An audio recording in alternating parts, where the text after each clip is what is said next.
Friends, स्वागत है आपका आपके चैनल वीएन स्टडी पर।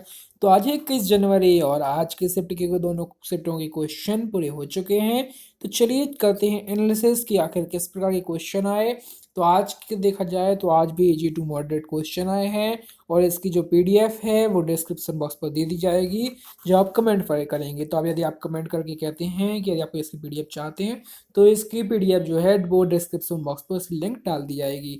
तो इसमें फर्स्ट और सेकंड दोनों शिफ्टों के क्वेश्चन कराए जा रहे हैं। तो चलिए शुरुआत करते हैं आज की वीडियो को और चलते हैं पहले क्वेश्चन में, देखते हैं किस प्रकार के क्वेश्चन पूछे जा रहे हैं। तो आज का जो पहला क्वेश्चन पूछा गया है वो पूछा गया है कि किसकी सीमा नेपाल से लगती है। तो आप देख सकते हैं इसमें ऑप्शन यूपी, बिहार और इस टाइप के जो भी क्वेश्चन ऑप्शन दिए गए होंगे तो वो सभी इसका आंसर होगा। तो उत्तर प्रदेश की लगती है, बिहार की लगती है, झारखंड एवं पश्चिम बंगाल की सीमा जो है वो नेपाल से लगती है। तो इसका जो भी सही आंसर होगा वो आप लगा सकते थे। ठीक है, 8वीं अनुसूची में कुल कितनी भाषाएं हैं? तो आप जानते हैं कि 8वीं अनुसूची में भाषाओं के बारे में कहा गया और उसमें 22 भाषाएं के बारे में बताया है।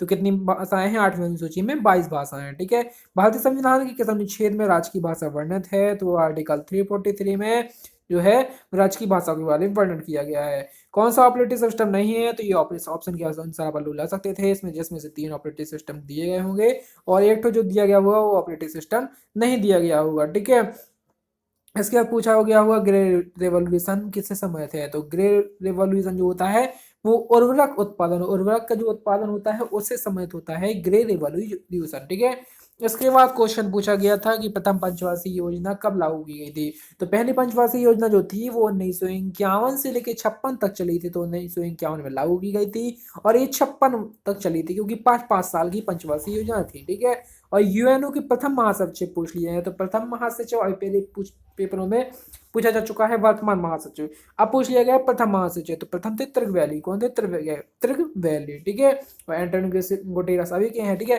थर्ड आंग्ल मैसूर युद्ध जो हुआ था वो कब हुआ था? तो ये हुआ था 1790 से लेकर 92 तक। तो 1790 से स्टार्ट हुआ था, 92 तक ये चला था। पंचायती राज की बात की जाए तो इसकी शुरुआत कब हुई थी और कहाँ से हुई थी? इनमें से कोई क्वेश्चन पूछा गया था। तो नागौर में हुई थी, नागौर जो कि राजस्थान में है, और 1959 1959 में ये हुई थी। ठीक है, और पूछा गया है कौन सी आरबीआई का गवर्नर नहीं रहे।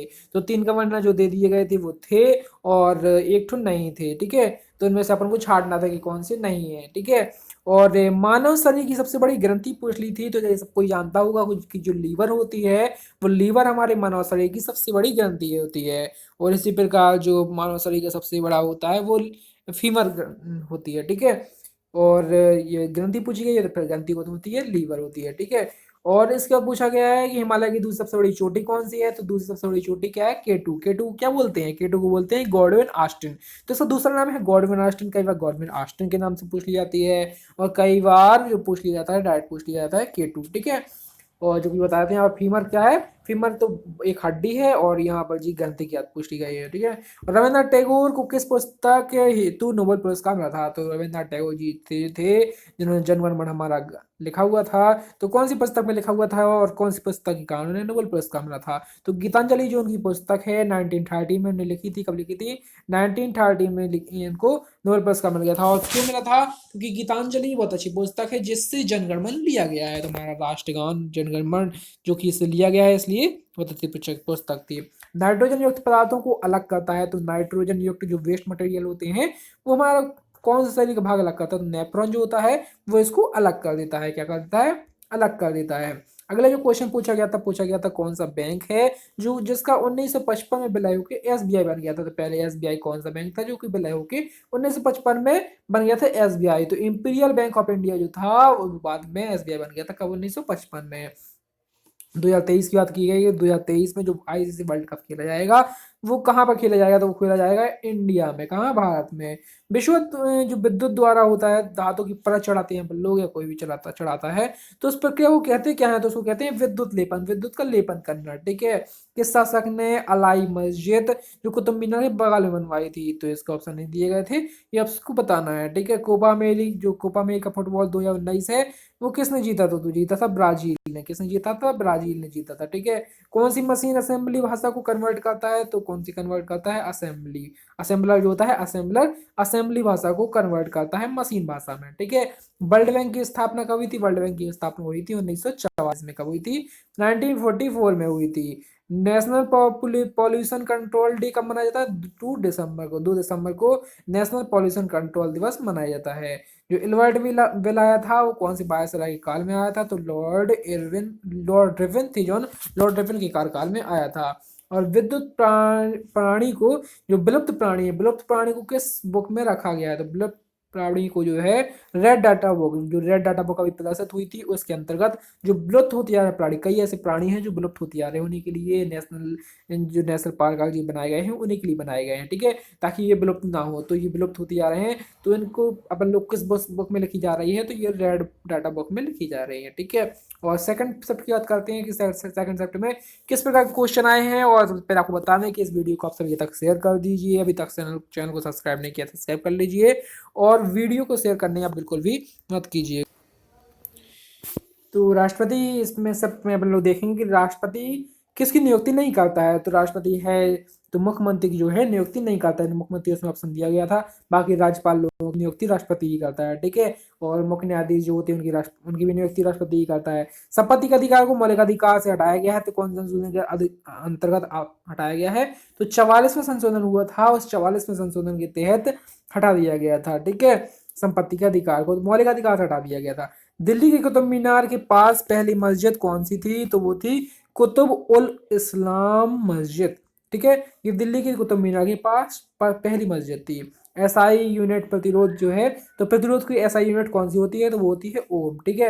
येलो रिवर, जो येलो पीली नदी है, वो कौन सी नदी को कहते हैं, तो वो कहते हैं हांगू नदी। ये हांगू नदी है कहाँ, ये चीन में है, ठीक है। मिड डे मील योजना जो है किस मंत्रालय के अंतर्गत आती है, जो आती है एचआरडी मिनिस्ट्री के अंतर्गत, ठीक है। डीडीएल का फुल फॉर्म क्या है, डाटा डेफिनिएशन लैंग्वेज, ठीक है। मुंशी प्रेमचंद का मूल नाम क्या था, तो इनका मूल नाम था धनपत राय श्रीवास्तव। जो लॉन्गेस्ट बोन है वो मानव में कौन सी होती है, यही बताया था ना आपको फर्स्ट शिफ्ट में, यही क्वेश्चन सेकंड शिफ्ट में पूछ लिया गया है। लॉन्गेस्ट बोन कौन सी होती है मानव शरीर में, वो होती है फीमर, ठीक है। ट्रेन 18 का नाम क्या था, तो ट्रेन 18 जो कि बनारस से ही निकलती है और बनारस तक पहुंचती है, तो इसका नाम क्या रख दिया गया है, तो इसका नाम रख दिया गया है वंदे भारत एक्सप्रेस। का रख दिया गया है वंदे भारत एक्सप्रेस। अल हिलाल अकबर प्रकाशन, ये प्रकाशन जो बुक है ये किसने लिखी है, अब्दुल कलाम आजाद की पुस्तक है, ठीक है।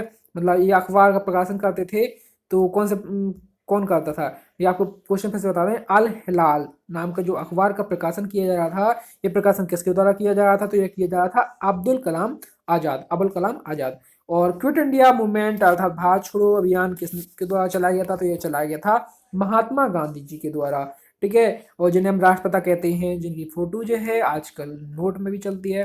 और कौन सा ईस्टर है, तो ईस्टर पूछ लिया गया था, तो ईस्टर का या तो वो सूत्र दिया गया हुआ है या फिर ग्रुप पूछा गया, तो ग्रुप होता है सीड वालों का। और बाकी सूत्र में आप डायरेक्ट देख सकते थे। भारत की अर्थव्यवस्था कौन सी है, तो भारत की अर्थव्यवस्था है मिश्रित अर्थव्यवस्था, ठीक है। और इनमें सबसे पुरानी संस्था कौन सी, सबसे पुरानी संस्था ऑप्शन के अनुसार आईएलओ थी, जहां तक ऑप्शन जो मिली है 3 ऑप्शन मिले उनके अनुसार आईएलओ थी, ठीक है।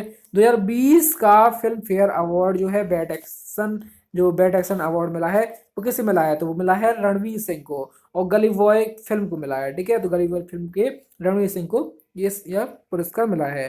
प्रोटीन की कमी जब होती है किसी को, तो उससे कौन सा रोग हो जाता है, तो मश और क्वाशियोकर दो रोग होती है, तो क्वाशियोकर जहां तक इसका सही आंसर था। भगत सिंह ने किसका विरोध कर बम फेंका था, तो कौन से बिल के तहत उसका विरोध किया था और बम फेंक दिया था असेंबली हॉल पे, तो सेफ्टी बिल जो आया था उसके खिलाफ में उन्होंने बम फेंका था। मिश्रित कृषि किस प्रकार की कृषि होती है, तो मिश्रित कृषि में खरीफ के साथ नकदी फसल उगाई जाती है। और इसके बाद पूछा गया था यूएन की संस्था जो कि इन्वायरमेंट और क्लाइमेट से रिलेटेड है, कौन सी है, यूएनईपी। भारत में करेंसी जो है कौन जारी करता है, तो आरबीआई जारी करता है। संविधान के कुल भाग कितने हैं, तो 22 भाग हैं। प्लासी का युद्ध के समय गवर्नर कौन थे, तो रॉबर्ट क्लाइव थे। नीली क्रांति जो है मछली उत्पादन में है। और सीजीआई के ऊपर यौन उत्पीड़न के खिलाफ समिति के अध्यक्ष कौन थे, चंद्रचूड़ थे। और तो सीजीआई मतलब चीफ जस्टिस ऑफ इंडिया, तो इनके ऊपर जब यौन उत्पीड़न लगाया गया था तो उसके खिलाफ जब थे, तो अध्यक्ष कौन बनाया गया था, बनाया गया था चंद्रचूड़ जी। और यूरेनियम जो 800 है, ये कौन सी न्यूक्लियर रिसर्च का यूज हो रहा है, तो इसका ऑप्शन में नहीं मिले हैं। तो इसका यदि आपके पास ऑप्शन हो, यदि आपका पेपर हुआ हो, तो आप जरूर कमेंट बॉक्स में बताइएगा कि इसके ऑप्शन क्या थे, या फिर इसका सही आंसर पता हो तो वो भी बताइएगा। बहुत बहुत धन्यवाद, अपनी वीडियो बने रहे, और आप इस वीडियो को ज़्यादा से ज़्यादा दोस्तों तक शेयर कीजिए। बहुत बहुत धन्यवाद।